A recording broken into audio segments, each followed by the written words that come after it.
okay, honey. You have some Zupa, okay? I'm not hungry. You eat it. It'll make you feel better. Are you having some? Sure, baby.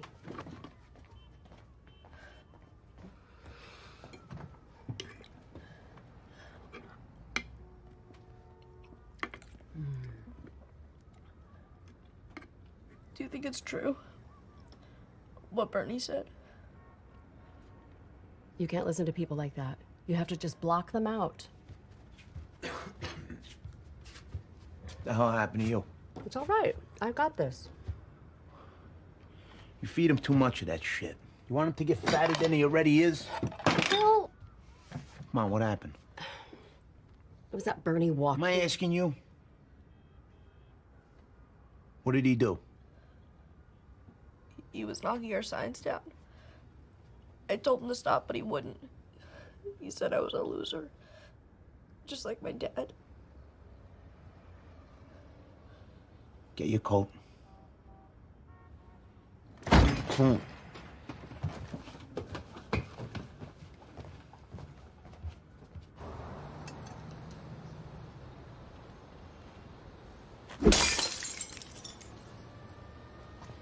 Hey!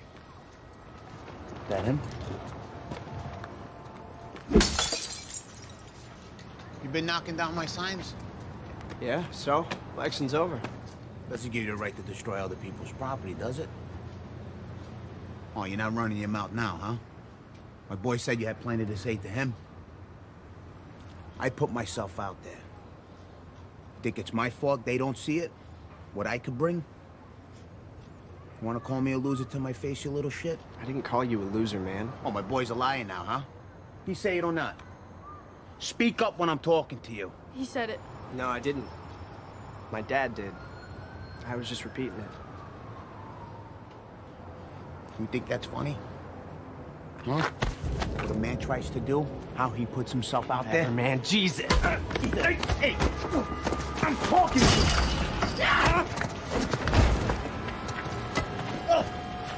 Say something funny! Say something funny! Go ahead! Stop! Go ahead! Come here. Dad! Come here. Come here. Come here. It's people like this that want to keep you down.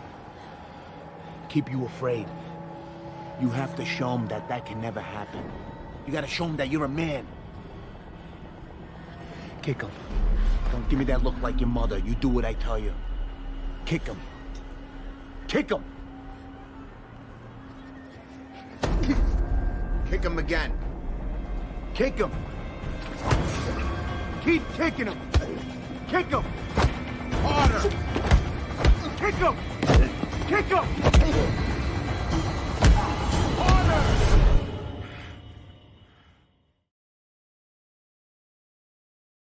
Yeah, so eventually comes the time where I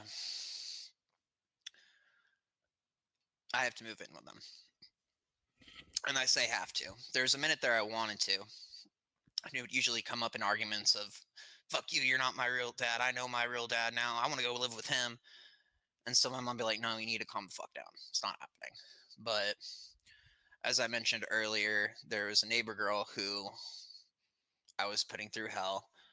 And she outed my smoking cigarettes to my little brother. And I just remember in that moment being so pissed off that she would, in my head, frame me that way to my little brother, when in reality she just told him the truth.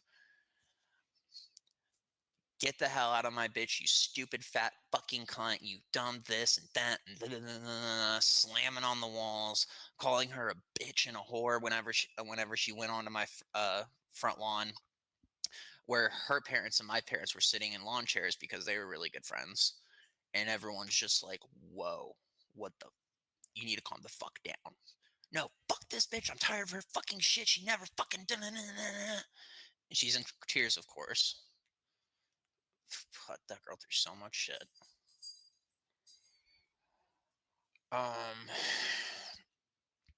So eventually, my mom that night called my biological father in tears saying, I don't know what the fuck to do with him anymore.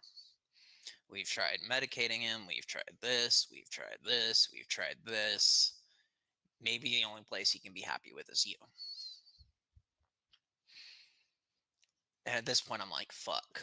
I wasn't excited about it. I was very much like, oh my God, I am being taken away from my home. No, no, no, no, no, no, no, no, no. I didn't want this. I didn't really want this. I didn't really want this. Too bad you're going.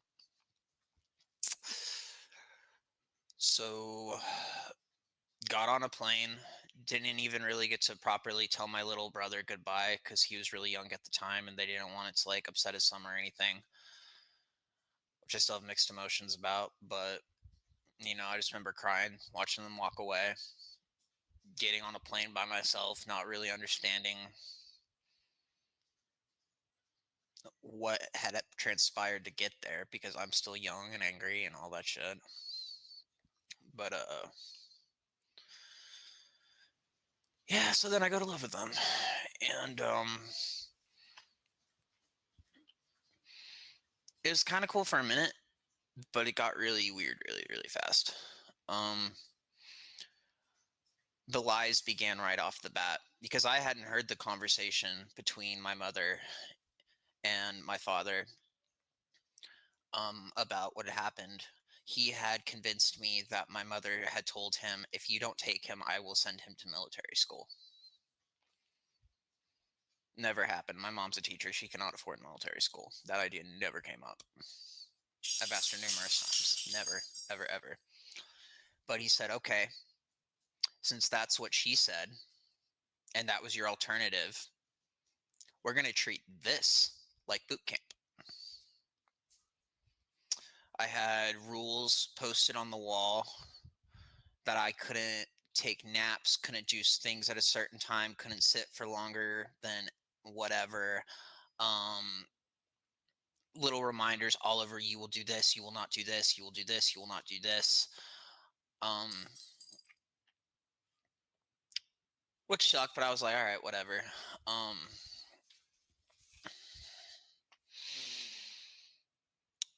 My dad and I, like I said, got along really great. You know, now we could spend a lot of time playing video games together. That's how he would justify the allotted video game time was we got a copy of Injustice, the first game came out, and it's a DC fighting game that's built by the Mortal Kombat creators. Mortal Kombat was a really big one for him and I because he grew up with it and I really enjoyed it and we both really love DC. So that was our game and that was our bonding. You know, we'd always go out to buy gift cards so that we could buy the DLC characters when they dropped, and we had a lot of good moments like that, usually built around pop culture. Sorry, no, I'm saying a lot today.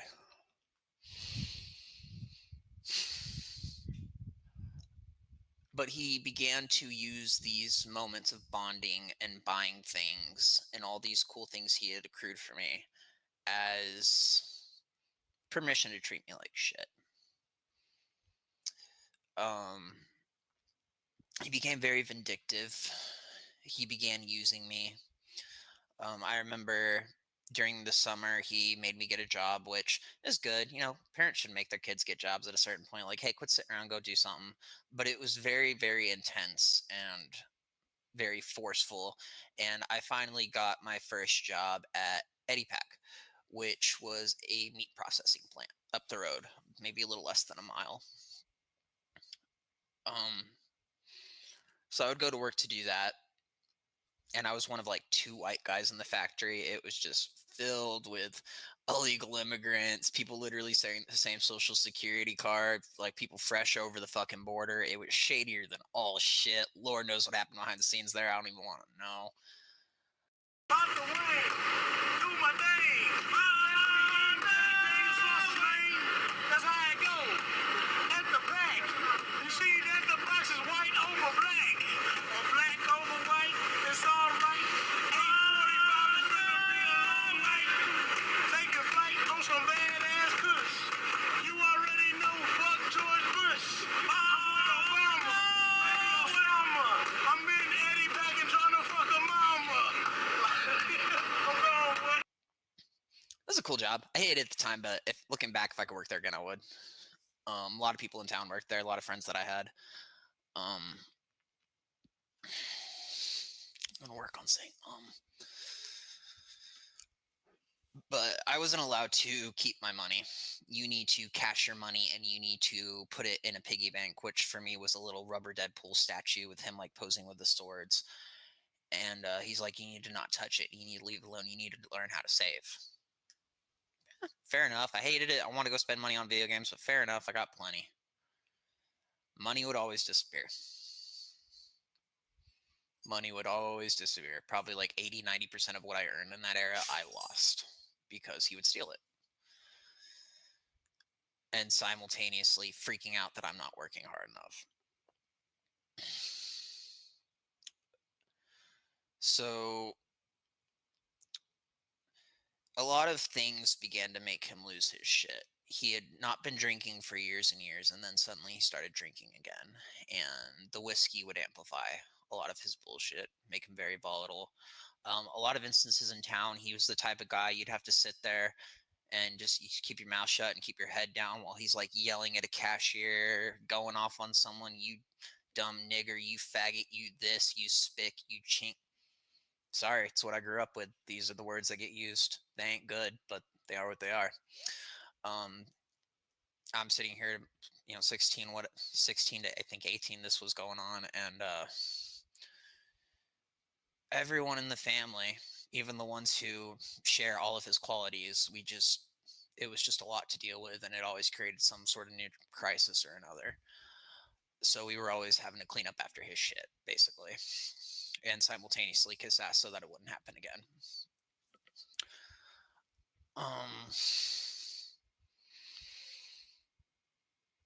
I think it was no, it would have been my second year there, so it would have been my junior, senior year, because I doubled up to graduate earlier because I got held back in third grade. I was homeschooled and failed the test, so I was always kind of a year behind, so it was a good opportunity to get out on time.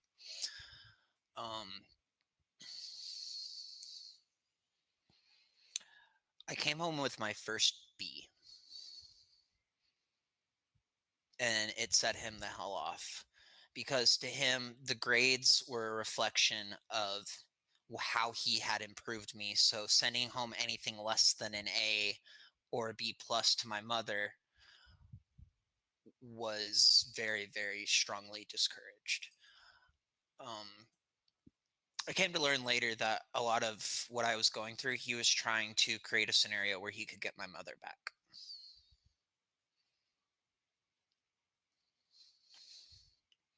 And he would have drunk breakdowns where he'd tell me that I always loved your mother. She'll always be the true love of my life, and I wish we could be together again. After he'd be done treating me like shit. So, God,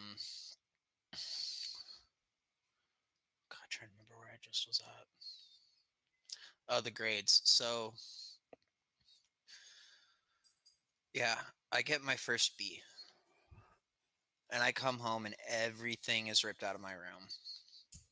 Texas. Everything is ripped out of my room except for a mattress and a painting of Jesus that's tacked to the wall. He had gone through all of my drawings, all of my notebooks. I became more fascinated in occulty subjects. My grandmother would take me to the bookstore sometimes, which is something that, all my grandmothers did for me. They knew I loved going to the bookstore. And, you'd occasionally try to pull a sneaky because my grandmother's ultra Christian. And I'd be like, she won't know this is a book about Wicca. It's like, here, go lay down, bud. I love you. Go lay down.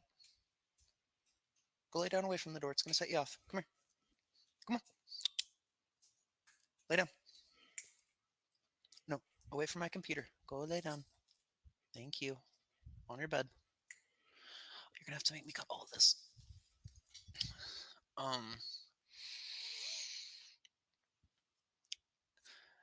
So I had some journals of like poetry. I would write down lyrics because I like to read song lyrics, because I didn't really understand poetry, but I understood music. And a lot of songs read like poetry. So I'd write down lyrics from like Rammstein, Marilyn Manson, Slipknot, other obscure artists that I had found. And just just kind of like, I guess, get some of my emotions out. I would draw little symbols. I would come up with little alien hieroglyphs and demonic looking imagery and things that I took inspiration from stuff I had seen on Instagram. Um, I had a copy of the Necronomicon, which is what this symbol is from. And the story is largely why I have it on my hand. He believed that I was summoning demons. And he was basically demanding to know what sort of practices I was involved in. And I tell him, like, I'm not really involved in any practices. I just like reading about it and then making kind of art steered into that direction, things that look occulty and trippy and all that. You're a liar. You're doing something. And I never understood why until recently, speaking to my stepmother. But at that time, he began using drugs again. A common drug in South Texas at the time where I was living, because I realized there's not a lot of people familiar with it, was wet.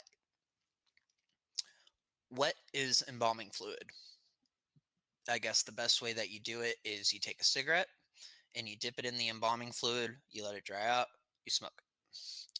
And I've never done it, thank God, but it seems to be some sort of weird mix of meth and heroin, and it's for preservation of bodies, so it'll make you go cold and stiff and very zombie-like, and it'll make you lose your shit. There were times, and I thought it was just his customers doing it at the time, not realizing he was doing it also, but where I would come in and there would be people in drug-fueled spirals out in the garage where a tattoo shop was set up, because at this point he operated a tattoo shop out of the house, so we had people in 24/7, and I was kind of like the little assistant helping out where I could. But I remember coming home like one day, for example, and there was a couple black guys in the garage, and they were spun the fuck out. One of them screaming and cussing, "I gotta get the fuck out of here. I can't breathe. I can't breathe. I can't breathe." And everyone's like, "Dude, don't open the fucking garage door. Don't open the garage door." Because not everything was necessarily on the up and up. So you don't want to go broadcast a tattoo shop to the whole neighborhood. So, guy freaks out, lifts up the door. Up front, there are police and a firefighter and an ambulance because little lady next door had a heart attack. So, moments like that were very common, but apparently he was doing it. And very similar, I realize now, to a lot of my experiences with cocaine, pills, psychedelics, things that I would hear and see, auditory and visual hallucinations. A lot of it was demonic and very satanic in nature. Um, realized he was seeing that, and that the whole time he's abusing me, and this is going on, he's seeing Satan in his house and demons coming out of the wall. Add to this, and this is why, this will maybe kind of explain why I gave into so much of what was going on with Larry. Our house was, I don't like this word because I believe it to be very different things now, but our house was haunted. We had a lot of poltergeist activity. A woman had died there, I believe, 10 or 20 years before we had moved in. There was something about that property that reeked of death. There was black mold. There was a lot of weird things. There was a lot of really weird things. Me and my stepmom tried to investigate some things on numerous occasions. Footsteps in the attic space, but full-grown footsteps where a full man couldn't walk. Footsteps running upside down on our ceiling from the inside. Things darting across the ceilings and the floors, being watched from outside, being touched in the bathroom. My stepmom talks about how she'd had occasions where her legs were grabbed or grazed, and towels and different things would yank off the walls, or curtains would come down. You'd have moments of peace, and then you'd have moments of feeling like somebody was standing right next to you. My bedroom, before they had moved in, had locks on the outside of the door, and you could see where the bolts were attached. And there was claw marks on the inside of the door from where it seemed like someone, not something, was trying to get out. larger than a dog. It seemed like kids were in there scraping, and there was all sorts of weird crayon drawings on the wall that some of them got scrubbed off, others couldn't, little different carvings. A lot of trauma happened in my bedroom, and I don't know what it was, but it was dark, and you could always, yeah, there's just so much. There were arguments where shelves would rip off the wall entirely, like shelves that were very firmly bolted would be yanked and thrown across the kitchen, and sodas flying through the air out of nowhere like they'd been slapped out of your hand. Like, it sounds crazy, but there was a lot of these types of things happening in this house, and it was setting him on edge. And understandably, I can imagine if you're doing drugs and have that happening, and then all of a sudden you go through your kid's shit and he looks like he's summoning demon. Fair. But it wasn't a normal situation. About this time, towards the end, my father started wanting to play gangster, so he started getting involved with people from different groups like the Aryan Brotherhood and all that shit. He wasn't involved, but he admired those types of characters because he had so much racist hatred and vile and trauma and abuse built into his home life that I think that he admired a group of people with similar ideas to him taking charge of the situation and making names for themselves and making money at the same time. So, because he was around more gangster and militia types at this time, we have now, under directive of President Obama, Operation Jade Helm 15, which I've spoken about a couple times in the channel. Operation Jade Helm 15 was the first time that the United States military was essentially authorized to practice on United States civilians in terms of surveillance, how they would operate in suburbs, different neighborhoods. A lot of it was based in AI battle training programs. And one of the reasons they had to pull it in the end, they said, was because the AI was outpacing humans. And there was a lot of bunglings that were happening that I think were causing chaos. That for a lot of us in South Texas, we believed that we were about to be attacked by the Obama administration militarily. We believed that. I believed that. And for those unfamiliar, the militarization of the police, all of the tanks and the LRADs and the drones and a lot of more of the assault tactical type weapons that the police got their hands on, that happened during this military operation. During this time, you would see trains that seemingly were hundreds and hundreds of miles long of weapons caches and tanks and jeeps and caskets, all sorts of crazy shit. So for a lot of us down there,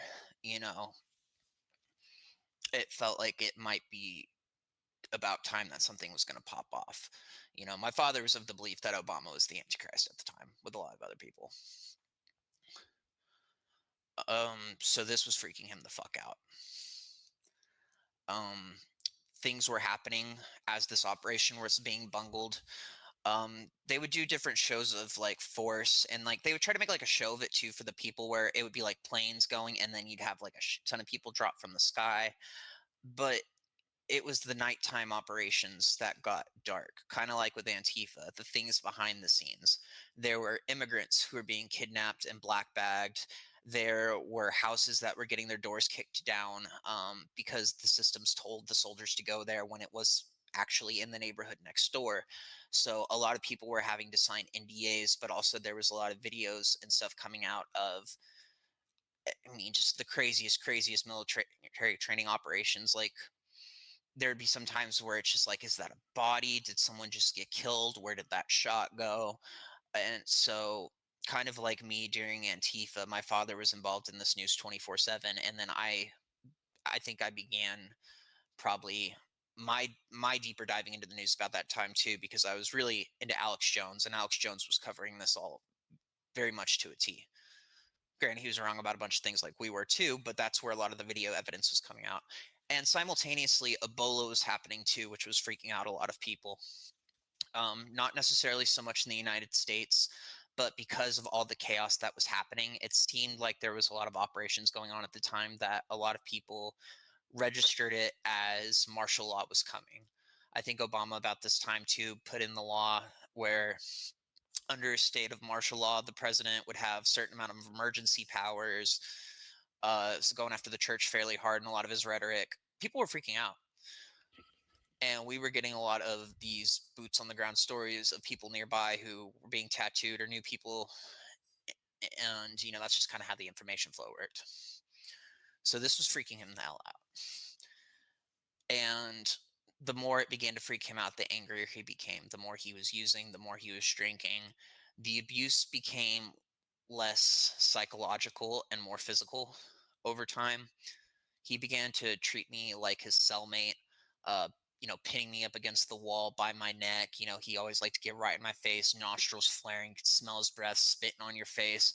What a nasty piece of shit failure I was, how he'd have a different life without me.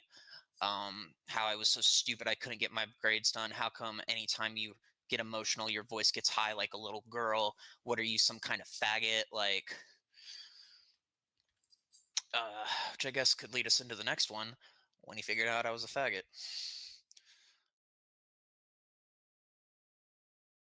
Like a man, I lied to myself saying I would do better than my father, and thus he is lying before me. In a made bed, I crept through darkness to find him here, asleep in his new life, drool warm in his mouth, nearly at peace. On the wall, there are photos of a woman I've never met. She's not here. She doesn't need to be dragged into this. Nothing looks the way I pictured. His bed and altar, pressed neatly, square, lines for blood to run. It was no small act to track him down. I brought a hammer, common, hard, the type used to build a home. I won't dwell. His head is on the pillow, and the hammer is in my hands, raised. My mother was terrified that my father would creep through my childhood window and drag me into the night. We never knew when he'd strike, him coming back to take what he thought was his. In other words, he would come back. I had nightmares of his hands holding me and not letting go. I locked my doors. I tucked a screwdriver. I bolted my windows, but kept watch at night, looking for the man's eyes through the blinds. In the glass, I'd see a face looking back at me. Once, my mother was not a mother. Once, my father bends lilies into her hair. Once, my father decides my name. Once, my mother loves hard. Once, my father loves harder. Once, I laugh on my father's shoulders while he runs. Once, he runs. Once, rage pulled me far from joy. Then one became the other. Can cruelty be unbelievable? I can imagine so much. I am told the worst violence came years before me. A beating I never received. The scars that aren't on my back. I should be grateful he wasn't there. And yet I can't stop seeing. I dream the color red and wake to find I've pushed my own tooth clean through my lower lip. The tortured voice in my head whispering, hello. You had to know it would come to this. A dead man in his creations. A living child with work to do. But give me some credit. This is all me. This was a bad plan, I know, sloppy. But there is a reason why I am the one who is alive to tell this story. It would be a comfort to call this generational. That violence begets violence. My father, as a child, shaking, pissing his pants in front of his father who bellowed, the only thing you have to fear is me. And his father, as a teenager, sprinting, gasping for his life, a white man's dog biting at his heels, and the man screaming, don't you dare look me in the eyes. That none of these men were ever brought to light and revenge bled from one hand to the next. That I had no choice but to pick up the hammer and resume the murderous labor. But where's the fun in that? Would it kill you to know that amongst the pearls of sweat and ruby spray, I smiled? It wasn't until it was over that I realized I was the one screaming the whole time. Even dead, he looks just like me, the way all blood resembles itself. Now I know what it is like to hold someone close as blood and then see the blood. I have nothing left to imagine. My love, what a wonderful home I've built with you. Out of his blood a ripple, something new. First hands, then the crown of a head pushing through the pool. A body emerges, then another. Crawling from my father's blood comes a new line of fathers. Men shimmering, scarless and bare, released from their blood prison. They walk past me on their way out, pat me on the shoulder, whisper, "Attaboy." Now there's me, alone, in a blood-lit room. What to do. To run like an ancestor, trails of red footprints in the mud, to leave my mark on everything, to sit in the mess. So many years it took for this. Out of the blood I lift myself, father to one, the nights awaiting my arrival. I look over my shoulder, still holding the hammer. Who's after me?